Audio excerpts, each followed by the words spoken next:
இவ்வளவு நேரமா பிரியங்கா கிட்ட தனியா பேசி பார்த்தாச்சு. பிரியங்கா தன் கணவன் கணேஷ் மேல வைக்கக்கூடிய குற்றச்சாட்டுகள் எல்லாமே கொஞ்சம் அதிர்ச்சி பகீரகமா இருக்கு. ஒரு சின்ன பொண்ணு 16-17 வயசு, அதனாலதான் அதுக்கு ஒரு பருவம்னு வச்சிருக்கிறதே. திருமண வயது பெண்களுக்கு 18க்கு மேல அப்படின்னு வச்சிருக்கிறது கூட இதுக்காகத்தான். அவங்களுக்கு பேசிக்காவே சில விஷயங்கள் இன்னும் அந்த முழு மன வளர்ச்சி வரல, பக்குவம் இல்லை. அந்த சமயத்துல கணேஷ் பண்ண அவருடைய எதிர்பார்ப்புகள் நியாயமா இல்லையா அது நம்ம சொல்ல வரல. ஆனா அந்த பொண்ணுக்கு கணவன்கிற உரிமையில அவர் கொடுத்தது எல்லாமே பயங்கரமான டார்ச்சர். அது அப்படித்தான் ஃபீல் பண்ணுது. இது நம்ம இவ்வளோ மோசமா ஒரு ஆண் ஏன் நடத்தணும்?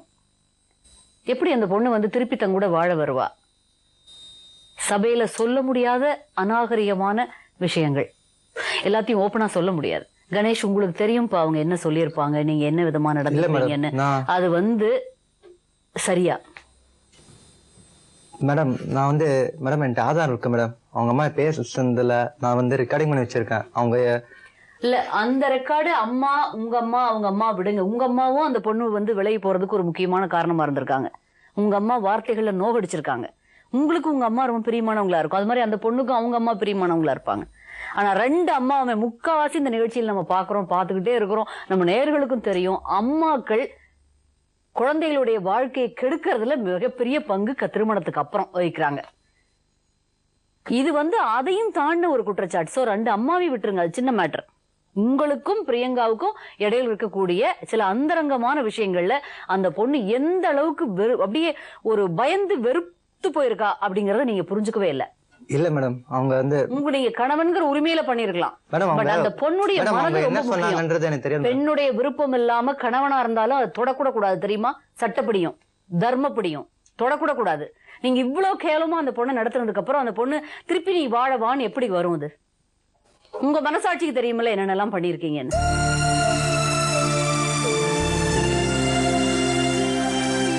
நீங்க உங்க விருப்பப்படி ஒரு பெண் நடக்கணும்னு நினைச்சிருந்தா நீங்க அவளை அந்த அளவுக்கு வச்சிருந்திருக்கணும். அதுக்கு விருப்பம் வெறுத்து பயந்து போற அளவுக்கு பண்ணிட்டு ஒரு சின்ன பொண்ணு, 16 வயசான பொண்ணு, அது நீங்க அந்த ஆதாரம் எல்லாம் விடுங்க. இப்ப நான் பேசுறது உங்களுக்குள்ள இருக்கு. இப்ப பிரச்சனை, உங்க மனைவி உங்களை விட்டு பிரிஞ்சு போனதுக்கு முக்கியமான 2 காரணம் தான் சொல்லுது. ஒண்ணு, நீங்க கொடுத்த பர்சனலான டார்ச்சர்ஸ். பர்சனலா அதுவும் நீங்க கொடுத்த, சொல்றது கஷ்டமா இருக்கு, செக்ஷுவல் டார்ச்சர்ஸ் மெயின் 80%, ஒரு 75% அதுதான் சொல்லுது. 2வது, உங்க அம்மாவும் நீங்களும் சேர்ந்து அதை பேசின வார்த்தைகள். அந்த வார்த்தைகளுக்கு கூட நான் ஏதாவது நான் சமாதானப்படுத்துவேன். இதை நான் எப்படி அதை சரி பண்றது? உங்களுக்கு இருக்கலாம், நீங்க சொன்னீங்க நான் 1008 கடவுளோட கல்யாணம் பண்ணிக்கிட்டேன், நான் தப்புன்னு சொல்ல தம்பி, அது நியாயம்தான். அந்த பொண்ணு அது மனசளவுல ரெடியா, உடல் அளவுல ரெடியா, எந்த அளவுக்கு அது தாங்கும், அதை கூட ஒரு பக்குவமா பார்த்து ஒரு பண்ண முடியல அப்படின்னா அப்ப நம்ம எப்படி நீங்க அந்த பொண்ணோட வாழ்வீங்க? அது பயந்து போச்சு, எனக்கு வேண்டாம், அவர் வேண்டாம், என்னை முடிச்சிருங்க, எனக்கு வேண்டாம், ஐயோ நான் திருப்பி போய் அங்க வாழ முடியாது. அவர் அப்படித்தான் சொல்லுவாரு, நல்லவராட்ட திருப்பி என்ன அப்படித்தான் ட்ரீட் பண்ணுவாரு. பெண்கிறது ஒரு வெறும் உடலா பாக்குறீங்களே, அது உணர்வுகள். அப்படியே ஒரு உணர்வு தான் ஒரு ஆணும் பெண்ணும். எல்லாரும் பிசிக்கலாவே மனிதர்களை ஒருத்தர் பார்த்து நம்ம பழகியாச்சு. உடலை தாண்டின மனசை தாண்டின ஆன்மாதான் நம்மளுடைய உடல். நம்ம ஆனது ஆன்மாவை பாக்குற அளவுக்கு பக்குவம் இல்லைனாலும் இந்த மனதையாவது பார்க்கலாம்ல. அந்த மனசை பார்க்க தெரியாத ஒரு நாள்தான் உங்களுக்கு இந்த பிரிவு வந்திருக்கு. வாங்கம்மா, வாங்க உட்காருங்க. வணக்கம், வாங்கம்மா உட்காருங்க. பையனோட அம்மாவாச்சு உட்காருங்க. அங்க உட்காருங்க, அங்க பையன் கூட உட்காருங்க. என்னம்மா இவ்வளவு டார்ச்சர் பண்ணிருக்கீங்க? கூட பிறந்த சகோதரருடைய தம்பி பொண்ணு, 16 வயசு பொண்ணு. சொல்றத கொஞ்சம் கேளுங்கம்மா. சொல்லுங்க. நான் வாழ்க்கையில என் பிள்ளைங்களை கஷ்டப்பட்டுதாமா காப்பாத்தணும். சரி, இன்னைக்கு மகன் நல்லா இருக்கணும்னு நினைப்பீங்களா இல்லையா? நல்லா இருக்கணும் தான் நினைக்கிறேன். அதை நினைச்சுதான் 1.5 லட்சம் கடன் மகளிர் குழுல பேங்க் லோன்ல எல்லாம் வாங்கி என் கைத்துல போட்டுங்கிற சைனு, கம்பளை, பேரந்த சங்கிலி எல்லாம் வச்சுதான் தம்பி பொண்ணு ஒண்ணுமே இல்ல நடுத்தருவுல விட்டு போயிட்டானேன்னு சொல்லி போட்டு கல்யாணம் பண்ண. ஆனா என் தம்பி செத்தது நல்லா தான் இருந்தான். மனைவி என் கூட வாழணும்னு பையன் கேக்குறாப்ல. ஆமாமா, நாங்க போகவே மாட்டேன்னு சொல்லி அந்த பொண்ணு பொண்ணு அதுக்கு பல ரீசன் சொல்லுது, காரணம் சொல்லுது. மேடம் நான் இருப்பா அந்த அம்மா எங்கிட்ட கேட்க இல்லையா? ஏமா இந்த பொண்ணு வந்து எங்க கிட்ட வீட்டுக்கு வந்து கல்யாணம் பண்ணிக்கின்னு வந்து ஒரு நாள் எங்க கிட்ட சரியா வாழ்ந்ததே இல்ல. கக்கூஸ் பாத்ரூம் கட்டினா தான் அத்தை நான் வருவேன்னு சொல்லிச்சு. 18,000 கொடுத்து என் பையன் கக்கூஸ் பாத்ரூம் கட்டி நான் பேசுறேன். 18,000 கொடுத்து கடன் வாங்கி கொடுத்து கட்டி கொடுத்தோம். சரி, அறியாத பொண்ணு சென்னையில வந்து கக்கூஸ் பாத்ரூம் இருக்குது. நாங்க இருக்கிற இடம் வந்து தண்ணி கிண்ணி எல்லாம் சாப்பிடுவாங்க. ஒரு மாதிரியான இடம் ஆவடி கிட்டமா ஒயின் ஷாப் பக்கத்துல இருக்குது. நிறைய நீ கம்முனு பேசவே கூடாது. பக்கத்துல ஒயின் ஷாப்பெல்லாம் பக்கத்துல இருக்குது. ஆளுங்களாம் ஒரு மாதிரியா இருப்பானுங்க, கும்பலா வருவானுங்க. இந்த பொண்ணு கொஞ்சம் படிச்ச பொண்ணு, இங்கிலீஷ்ல படிச்சு இருக்கிறதுனால இந்த பொண்ணு பாக்கிறதுக்கு ஒரு பெரிய இடத்த இதுவா இருக்கும். நம்ம லோக்கலா இருக்கிற மாதிரி இருக்கிற சாதாரணமா இருக்கிறோம். நம்ம அந்த பொண்ணு பெரிய இடத்து பொண்ணு மாதிரி இருக்கு. இங்க இருக்கிற பசங்களை பார்த்தா நம்ம பொண்ணை வந்து நம்ம அப்படின்னு நினைச்சுக்கிட்டு அந்த பொண்ணை பத்தி தப்பா நினைச்சீங்களா? வெளியில போனா யாரு கூடயாவது பழகிருவா. எப்படிமா நானும் புள்ள குட்டி அம்மா வந்து இல்ல விளக்கு பிடிக்கிறாங்களா, இப்ப எங்கடி கிளம்புற, விளக்கு பிடிக்கிறதுக்கா, தப்பு பண்றதுக்கா அப்படின்னு கேக்குறாங்க. சரி, என்ன எவ்வளவு வீட்டை விட்டு வெளியில போனாலே சந்தேகப்படுவாங்க ரெண்டு பேரும். அவங்க அம்மா தான் ரொம்ப அங்க போவாத. அதோ பாரு அவன் என்ன சொன்னான், இவங்க என்ன சொன்னாங்க, வெளியே போற மானத்தை வாங்குறி எப்படியே போற, ஏன் இந்த மாதிரிலாம் அவங்க வந்து என்ன கேட்பாங்க, இதான் உங்க வீட்டு மருமகளை இப்படி வந்து வெளியே தெரியுது, நீ இப்படி வீட்டு வாசல்ல தாண்டவே கூடாது, அந்த இடம் மோசமான இடம்னு நினைப்பாங்க போல. வாழவே இல்லையம்மா, வந்து வாழல தடமா இங்க வந்து இருக்கிறான். மேடம் இவங்க பேசுறதுக்கு எல்லாத்துக்குமே வந்து அவங்க அம்மா என்கிட்ட ஆதாரம் என்கிட்ட இருக்கு மேடம். இருக்கு. அது என்னன்னா இவங்க வந்து நான் பேசுறேன் அம்மா கிட்ட, எங்க பர்சனல் மேட்டர் மேடம். இது வந்து உங்களுக்கு வந்து இது அவங்க அம்மா என் பையன் இந்த பையன் வந்து அவங்க அம்மா கெடுத்தன்னு கம்ப்ளைண்ட் குடுக்குறாங்க. என் பையன் கெடுத்தான அவங்க அம்மாவை. இந்த பொண்ணு சொல்லுது ஒரு கட்ட பொண்டாட்டிக்கிட்ட ஆம்பியா பிளாக் என்னது ரேப் பண்ணுதான் சொல்லுது. அசிங்கமா சொல்லுங்க. உங்க அம்மாவை தப்பா நடந்துட்டா சொன்னேன் மேடம். நான் அடுத்த நாள் என்ன எங்க அம்மா ஒரு நிமிஷம் அடிக்கிறாங்க என் புள்ளைய என்ன அடிச்சு. ஆனா அது மேடம் நீங்க ஒன் சைடு மட்டுமே பாக்குறீங்க மேடம். இப்போ புள்ளைங்களை கண்டிப்பா இல்ல, கண்டிப்பா ஒன் சைடு பாக்கல. இல்ல மேடம், அதுக்காக என்கிட்ட உள்ள ஒரு ப்ரூஃப் வந்து இருக்கு மேடம். இவங்க ரெண்டு பேர்த்தி இப்ப தம்பி என்ன கேக்குறாரு, உங்க பையன் மனைவி என் கூட வந்து வாழணும்னு அதுதான் வந்திருக்கிறோம். அது என்ன சொல்லுது என்னம்மா அவங்க கேக்குறதுக்கு? வாழ விருப்பம் இல்ல, எனக்கு வாழ விருப்பம் இல்ல. வாழ விருப்பம் இல்லைங்கிறதுக்கு என்ன காரணம் சொல்லுது? தாம்பத்திய சேர சமயத்துல மகா மோசமா உங்க பையன் நடந்துகிட்டதா சொல்லுது. அப்படி மோசமா அது வாயில நான் சொல்ல தனியா கூப்பிட்டு கேட்டேன். என்னால அத ரொம்ப இப்படி எல்லாம் கேக்குற மாதிரி வந்துருச்சே, எனக்கு வருத்தமா இருந்தது. இதெல்லாம் நம்ம கேட்டுக்கிட்டு இருக்கோமே அப்படின்னு. அவங்க அம்மா இல்ல, அவங்க அம்மா கொஞ்சம் சொல்லுங்க மேடம். இது வந்து சொல்லுங்க உங்க வாழ்க்கை சொல்லுங்களேன் மேடம், கொஞ்சம் போ சொல்லுங்களேன். என் ஒய்ஃப் வந்து கம்முன்னு இருப்பாங்க, நான் பேசுறது கம்முன்னு கேட்டுருப்பேன், எங்க அம்மா இருக்க மாட்டாங்க.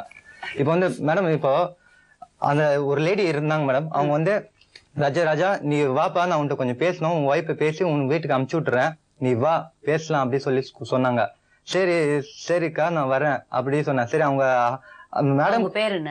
பேர் வந்து மேரின்னு நினைக்கிறேன் மேடம். மேரி. அவங்க ஒரு கிறிஸ்டின் மேடம். 100 கல்யாணம் பண்ணா கூட நீ சந்தோஷமா இருக்க முடியாது உங்க அம்மா கூட வச்சுக்கிட்டு. வா ராஜா, நீ தனியா வைக்கிறேன், நீ என் வீடு பக்கத்துலயே வைக்கிறேன், நான் உனக்கு நான் சொல்ற வேலையை நீ செய், மாசம் 10,000 ரூபாய்க்கு 10,000 இல்ல 15,000-20,000 ரூபாய் கூட வரும், நான் சொல்ற வேலை செய், நீ மாசம் 20,000 ரூபாய் கூட சம்பளம் வரும் சொல்லி சொன்னாங்க. சரி அக்கா நீங்க பேசுறது வந்து எனக்கு கொஞ்சம் இதா இருக்கா, நீங்க நியாயமா பேசுற மாதிரி இருக்கு, நான் வரேன், நான் நேரா வரேன் அப்படி சொல்லி சொன்னேன். அவங்க இவங்களது வந்து கண்ணகி சிலை பீச் பக்கத்துல கண்ணகி சிலை இருக்கா என்ன தெரியாது மேடம், அங்க இருந்து வரேன் சொல்லி சொன்னாங்க. சரி சொல்லிட்டு நானும் சரிக்கா அப்படி சொல்லிட்டு போயிருந்தேன். ஒரு லாயர் கூட்டிட்டு வந்திருந்தாங்க கூட.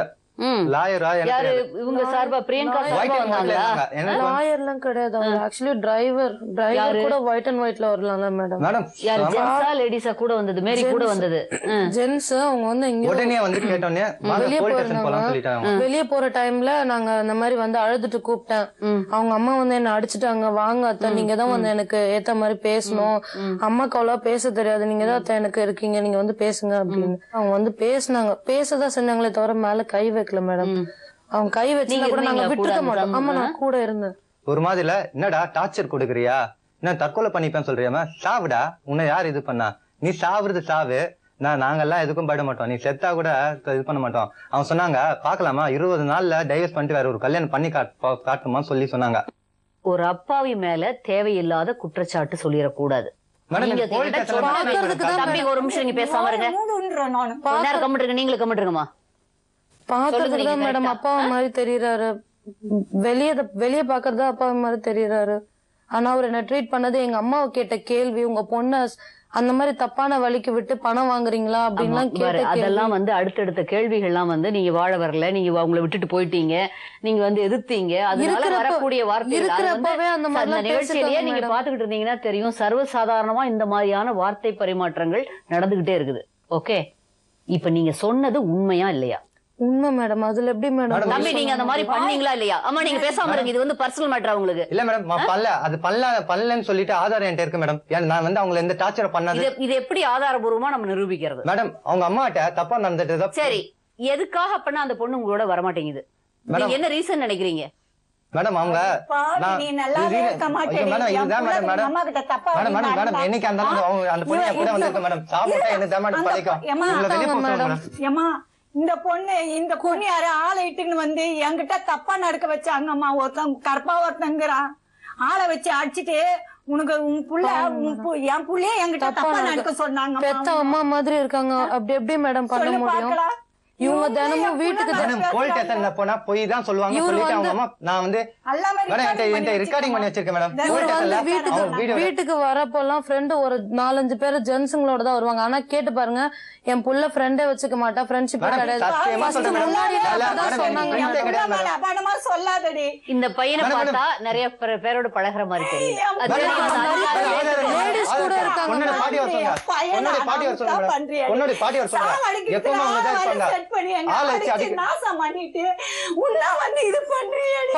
மேடம் இப்போ இந்த ப்ரோக்ராமுக்கு வரதுக்கு முன்னாடி 10 பேரை ஆளுங்களை கூட்டிட்டு வர சொல்லி ஆளுங்க போன் பண்ணி ரெடி பண்ணிட்டாங்க மேடம். எங்களுக்கு இன்ஃபார்ம் வந்துச்சு. போன் பண்ணி சொன்னாங்க மேடம் இந்த மாதிரி 10 பேர். என்ன நீங்க எல்லாம் குடும்பம் நடத்துறீங்களா? ஒருத்தர் அடியால் வச்சுட்டு அடிச்சுட்டு இருக்கீங்களா? என்ன நாங்க எதுவும் அரேஞ்ச் பண்ணல மேடம். எனக்கு அப்பா கூட கிடையாது மேடம், அம்மா தான் மேடம் இருக்காங்க. பிரியங்கா, நீங்க ஏன் உங்க ஹஸ்பண்ட திடீர்னு அவாய்ட் பண்றீங்க? திடீர்னு இல்ல மேடம், வேற வழி தெரியல மேடம். நீங்க சொன்ன குற்றச்சாட்டுகள்லாம் உங்களுக்கு நான் கூட நினைச்சேன் ரொம்ப சின்ன பொண்ணு, ஒரு பக்குவம் இல்லாம இருக்கு, அதனால சரி அவ கொஞ்சம் ஒரு பக்குவம் இல்லாம அவர் நடந்துகிட்டு இருந்திருக்கலாம், அதனால ஒரு பயத்துல வெறுப்புல நீங்க ஒதுங்கிட்டீங்க. நான் அந்த ஒரு ரேஞ்சில தான் பேசிட்டு இருந்தேன். ஆனா இப்ப பேச பேச பேச பேச உண்மையிலேயே நீங்க சொன்ன குற்றச்சாட்டுகள்லாம் உண்மையா? அவ்வளவு கேவலமா எடுத்துக்கிட்டீங்களா? அம்மா இது வந்து உங்களுக்கு சம்பந்தப்பட்ட விஷயமே இல்ல. யாரு ப்ரூவ் பண்ண முடியும்? அதை எப்படி ப்ரூவ் பண்ணுவீங்க? பொண்ணோட பாட்டி என்னைக்குமே பொய் சொல்ல மாட்டாங்க. ஆமா மேடம், அவங்க வரந்தா சொன்னாங்க. நாங்க ஒரு ரூம்குள்ள நடந்த விஷயத்தை இது எப்படி போய் நம்ம பப்ளிக்ல பேசுறதே அசிங்கம். அதை எப்படி ப்ரூவ் பண்ணுவீங்க? பிஹேவியர்லாம் அவங்க கண்ணால பாத்துக்காங்க மேடம். கிண்ணத்தை எடுத்து தலையில அடிச்சுக்கிறது, நீதான் என்ன சாவடிச்ச ஒரு பொம்பளை இட்டுன்னு வந்தாங்களே, அவங்க என்கிட்ட பச்சையா கேட்டாங்கம்மா. நான் என்னமா சொல்லுவேன்? பச்சை பேசினா மேடம், போல்டத்துல கொடுத்த மேடம்.